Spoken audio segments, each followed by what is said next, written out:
पिछले लेक्चर में मैंने 5.2 एक्सरसाइज अर्थमेटिक प्रोग्रेशन के अंतर्गत चर्चा की है, जिसमें आपको अर्थमेटिक प्रोग्रेशन कैसी होती है वो बनाना बताया है, और हमारे पास उसका पहला टर्म और कॉमन डिफरेंस है, तो एपी कैसे बनती है ये बनाना बताया है, और nth टर्म के विषय में हमने चर्चा की है वो बताया है। अब उसी से आगे 5.2 एक्सरसाइज में मैंने कुछ सवाल कराए थे, 14 क्वेश्चन तक करा दिए थे। आगे कुछ क्वेश्चनों पर देखेंगे बाकी। इसमें क्वेश्चन 15 देखिए क्या करा मैंने। For what value of n, n की वैल्यू पता करनी है। कब? जब हमारे पास the nth term of the दो एपीज हैं।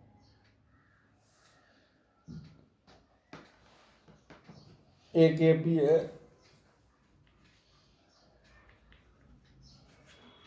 AP1, 63, 65, 67।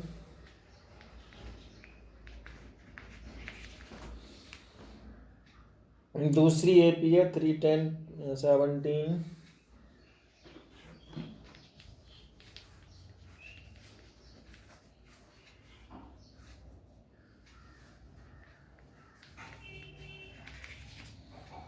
ऐसे करके दो एपी हो गई, और कंडीशन है कि what value of n, nth term, इन दोनों के nth टर्म, माने इसका भी nth टर्म और इसका भी nth टर्म दोनों इक्वल निकलने चाहिए। ये क्वेश्चन की कंडीशन है। तो हम दोनों से अलग अलग nth टर्म निकालेंगे और उसको इक्वल रख देंगे, उसमें से n जो है वो अज्ञात रह जाएगा, उसको हम फाइंड आउट कर देंगे। देखिए कैसे। AP1 से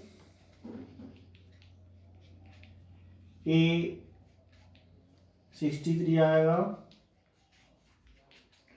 डी निकालने के लिए सेकंड टर्म से फर्स्ट घटा दीजिए।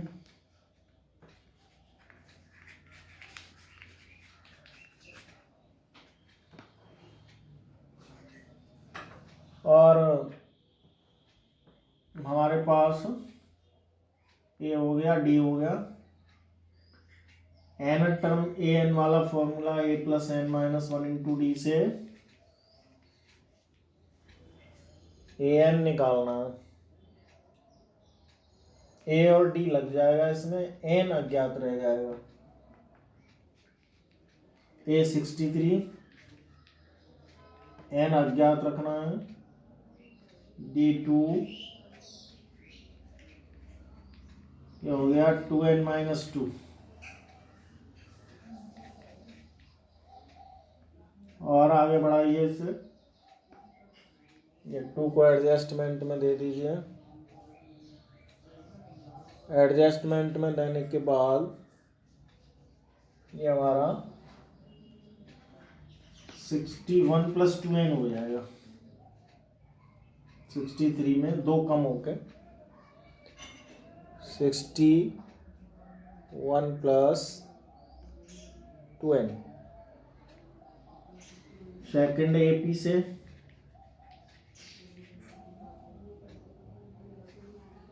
A = 3, डी यहाँ पे लगाएगा।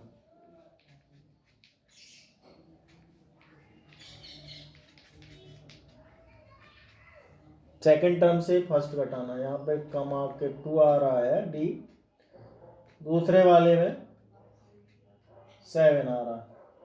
फॉर्मूला वही लगना है, यहाँ भी ए एन निकालना है। तो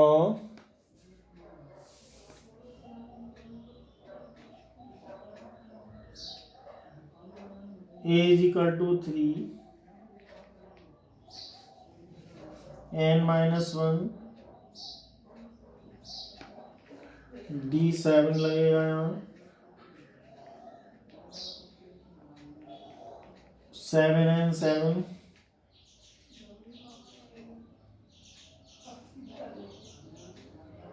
7 का अंदर मल्टीप्लाई हो गया, इसको एडजस्ट देंगे, 7n-4। हमारी एक कंडीशन ये हुई, एक ये हुई। ये जो टर्म है और ये जो टर्म है ये एक दूसरे के बराबर हैं। तो 7n-4 और 61 + 2n, ये अकॉर्डिंग टू क्वेश्चन इक्वल है। जो क्वेश्चन कह रहा है वो कह रहा है कि पहली एपी का nth टर्म और दूसरी एपी का nth टर्म। nth टर्म निकालने के लिए फॉर्मूला दोनों एक ही यूज करे गए हैं, केवल यहाँ से ए और डी का फर्क निकला है, दूसरे में भी ए और डी का फर्क निकला है। ये इक्वल अकॉर्डिंग टू कंडीशन है, तो हम भी इनको बराबर रख देंगे। ये बराबर हमने रख दिया बाई कंडीशन।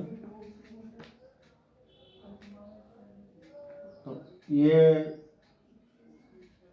इधर आके कम हो गया, ये इधर जाके बढ़ गया, क्योंकि ये प्लस का है ये माइनस का है, माइनस वाला प्लस और प्लस वाला माइनस। 5n = 65, n = 65/5, ये 5 का डिवाइड हो जाएगा, यहाँ पे 13 निकलेगा। तो इसका अर्थ हुआ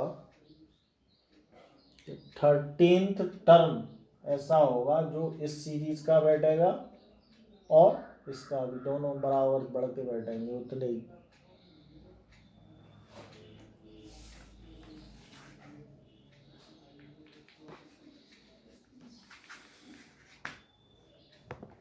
दोनों से बराबर निकलेंगे।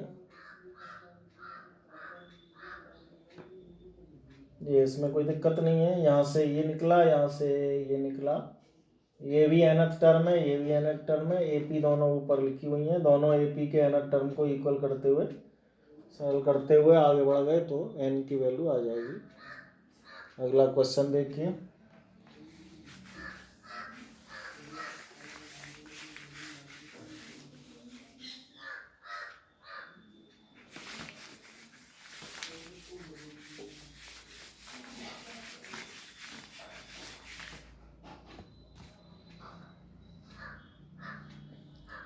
क्वेश्चन 16, अभी जो बताया था ये भी बहुत अच्छा सवाल था।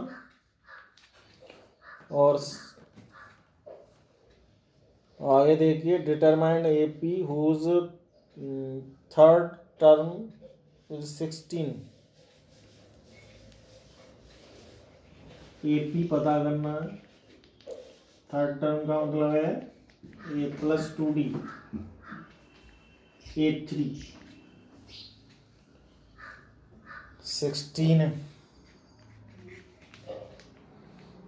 और अगली जो कंडीशन है वो है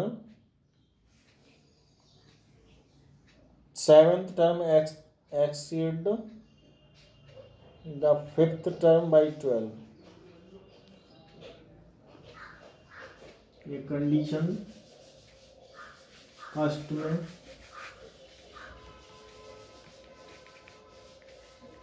एपी यहाँ फाइंड आउट करना था। कंडीशन सेकंड में इन 7 टर्म से 5वें टर्म का अंतर 12 है। 7 टर्म का फॉर्मूला a + 6d और 5वें टर्म का फॉर्मूला a + 4d। माइनस इसलिए क्योंकि हम बीच में माइनस लग रहा है, तो प्लस वाला माइनस से अंदर, जब ब्रैकेट से अंदर जाएगा तो वो उसको, ये हो गया a कैंसिल, 2d 12, d = 12/2 6, यानी d की वैल्यू सेकंड कंडीशन के अकॉर्डिंग 6 निकल आई, इसलिए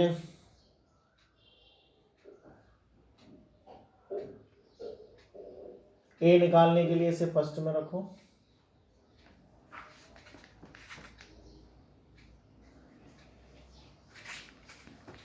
putting d is equal to 6 in equation 1। Equation 1 में आप इसे रखेंगे, ये आ जाएगा a प्लस 2d,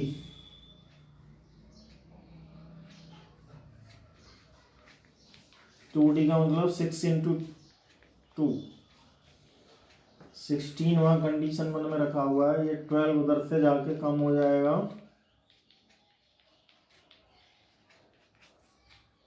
तो a की वैल्यू 4 आ जाएगी। दोनों निकल आया A4 D6। इन दोनों से AP निकाल सकते हैं। AP के लिए 2-3 टर्म निकालने होते हैं, ज़्यादा नहीं।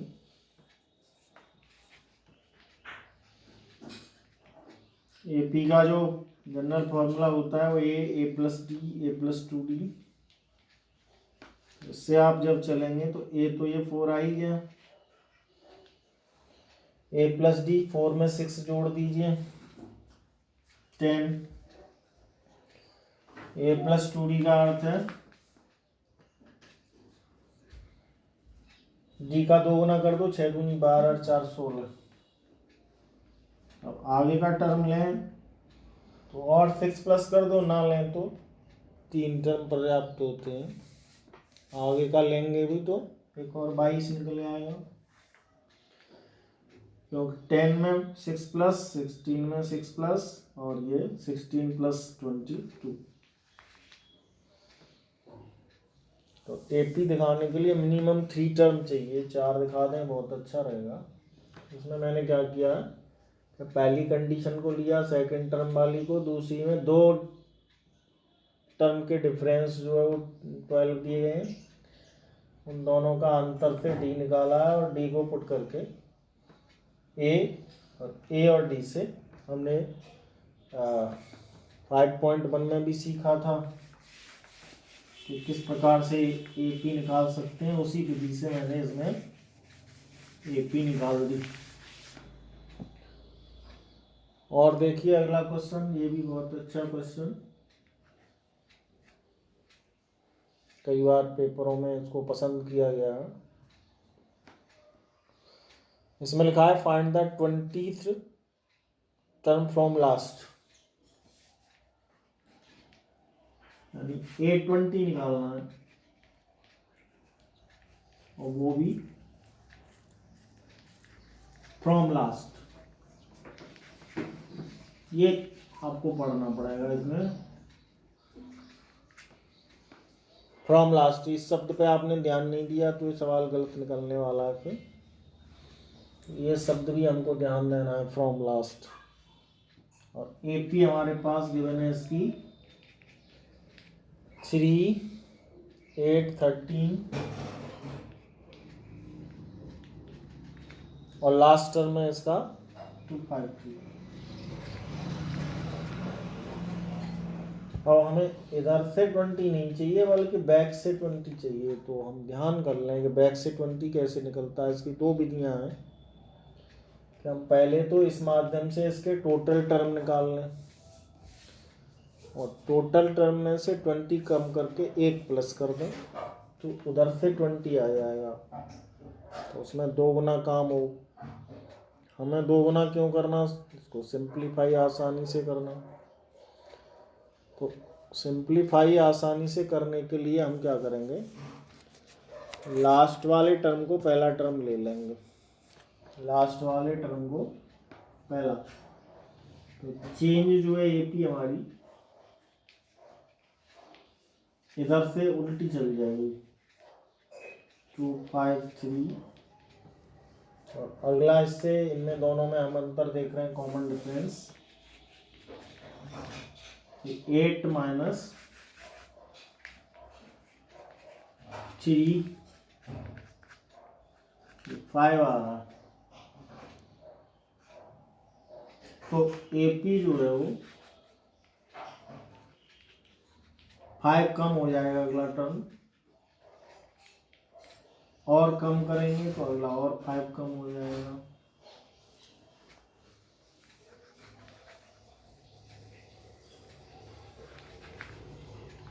तो यहाँ से हमने क्या देखा कि लास्ट से टर्म चाहिए, तो ये इसका तरीका है कि मेन AP में लेकर के बैक में चल दीजिए। तो जो A यहाँ 3 निकलता है वो अब A3 नहीं है बल्कि 2 5 3 है, और जो D हमारा पॉजिटिव में इधर से निकल रहा था वो उल्टा चलेंगे तो नेगेटिव में आ जाएगा वही वैल्यू, क्योंकि यहाँ कम हो रहा है, यहाँ बढ़ रहा है, यहाँ कम हो रहा है।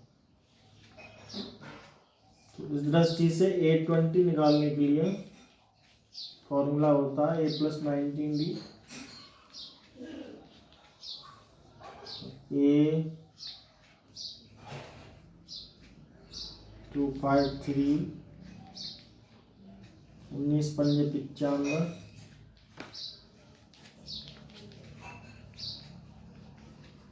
माइनस आएगा क्योंकि माइनस D जो है माइनस में है, तो ये घट करके 158 हो जाएगा। तो इसका अर्थ ये निकला कि हमारा बैक से लास्ट टर्म फिर उधर से ये 158 निकलेगा।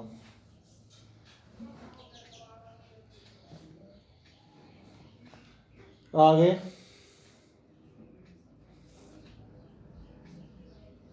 क्वेश्चन 18, इसमें मैंने बता दिया है, वैसे कोई कठिनाई नहीं है, हमें केवल एक ही बात ध्यान में रखनी है कि लास्ट से AP को ठीक करके A और D फर्दर निकालना है, इससे हमारा काम नहीं चलेगा। यदि इससे काम चलाना है तो पहले N निकालिए, फिर N जब निकल आए तो उसमें से N कम करिए, देन AN निकालिए, तब चलेगा वो।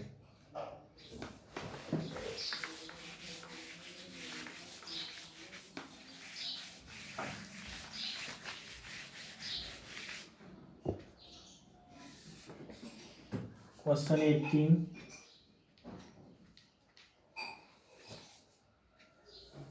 the sum of 4th and 8th term of AP,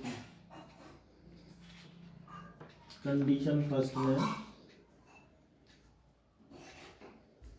दो टर्म है 4th एंड 8th, A4 और A8, दोनों का सम 24 दिया गया है।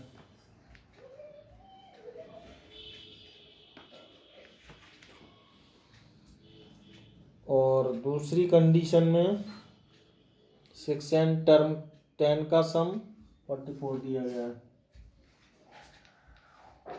छठवें पद का और 10वें पद का A10, A44। दोनों कंडीशन से A और D निकालूंगा मैं। देखिए A4 का मतलब है A+3D, A8 का मतलब है A+7D, A4 A+3D A8 A+7D, दोनों का सम 24। तो यहाँ से हो गया ये 2A, A और A 2A, और 7+3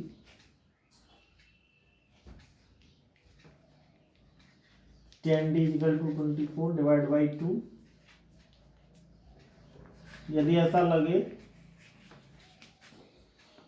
कि किसी इक्वेशन में डिवाइड करने से या मल्टीपल करने से काम चल रहा है तो कर देना चाहिए। यहाँ पे डिवाइड करने से ये कुछ हल्का हो जाएगा,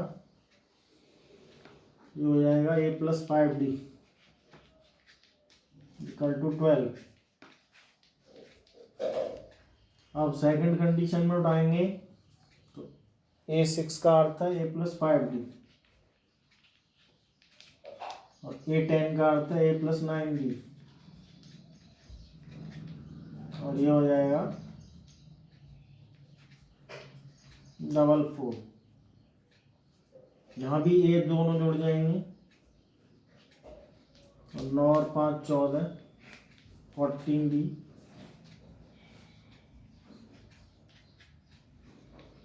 यहाँ भी डिवाइड बाई 2 हो जाएगा, तो ये ए प्लस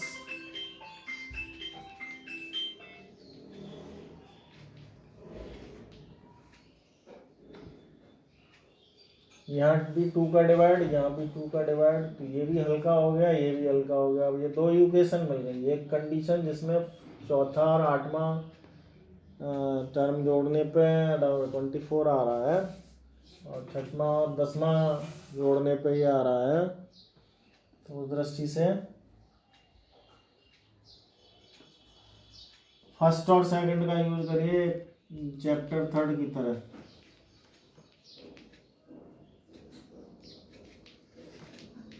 चैप्टर 3 में ऐसे मानो ये एक्स है, ये वाई है, यहाँ ए और डी का फर्क लिख रहा है तो कोई दिक्कत नहीं, सब्ट्रैक्ट करिए। सब्ट्रैक्ट करने पे 2D is equal to 10, D is equal to 5, 2 का डिवाइड हो जाएगा यहाँ पे, और इस 5 को कहीं भी रख दीजिए। तो putting first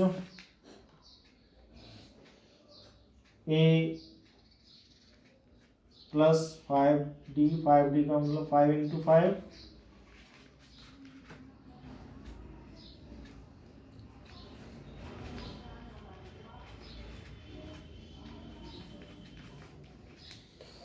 A is equal to -13 निकल आएगा इससे, और डी इज इक्वल टू 5। चाहिए क्या इसमें? फर्स्ट 3 टर्म, पहले 3 पद चाहिए। तो ये तो ए और डी निकला, तो 3 टर्म हो जाएंगे।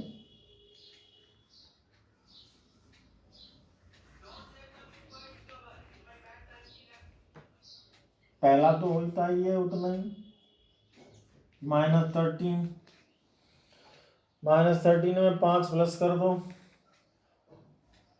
तो अगला टर्म 5 प्लस करने पे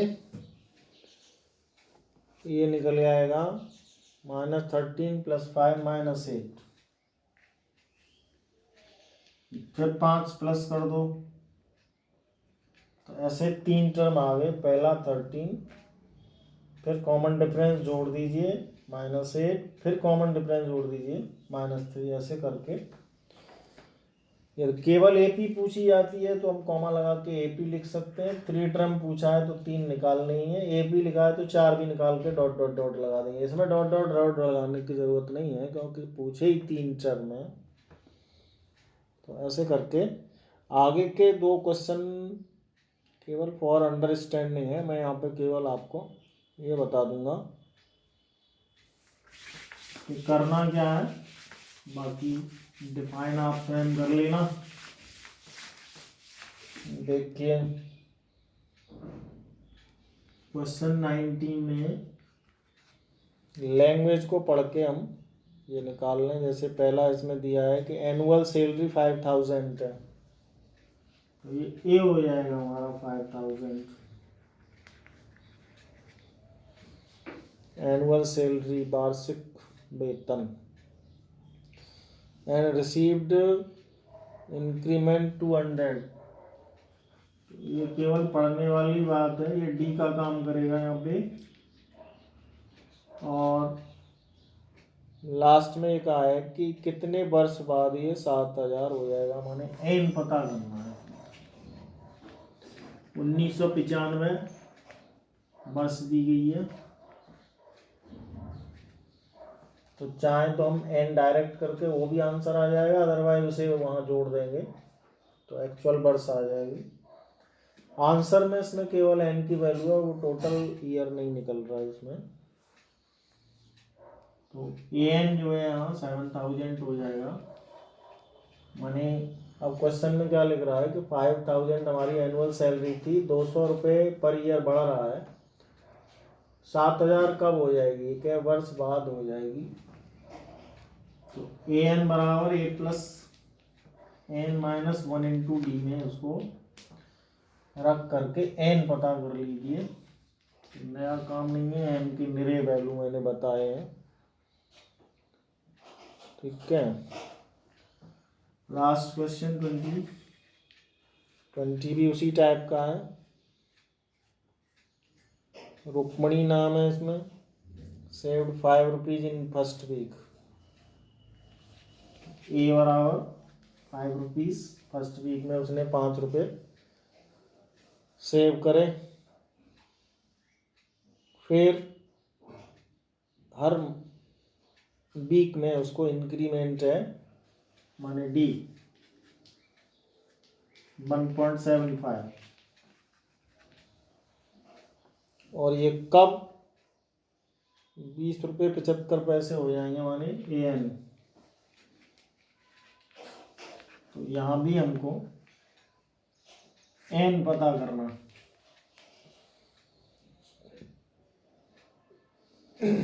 आराम से कर सकते हैं बिना टेंशन के। फॉर्मूला यही लगेगा ए एन वाला, केवल डेसिबल के सॉल्यूशन है।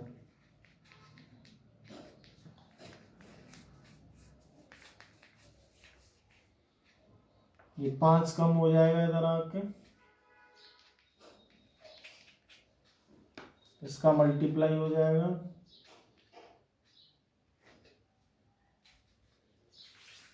या डिवाइड कर दें हम इधर, 5 कम हो गया, एन माइनस 1, इसका यहाँ डिवाइड कर लीजिए 1.75,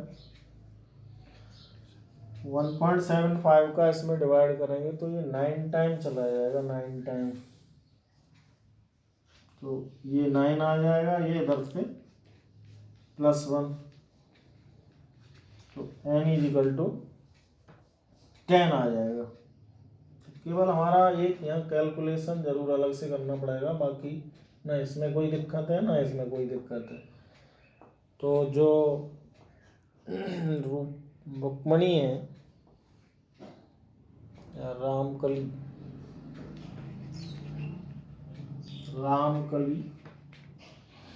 ये क्या 5 रुपये पहले सप्ताह में ये, फिर उसके बाद हर सप्ताह में इतना बढ़ाती जा रही है 1.75, और ये इतने पैसे इसकी सेविंग के कब हो जाएंगे ये पूछा है। तो ये 10 वीक बाद जा कर के हो पाएंगे। तो आंसर आ जाएगा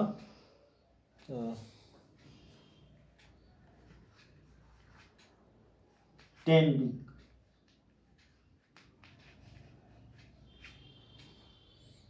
थैंक यू। नेक्स्ट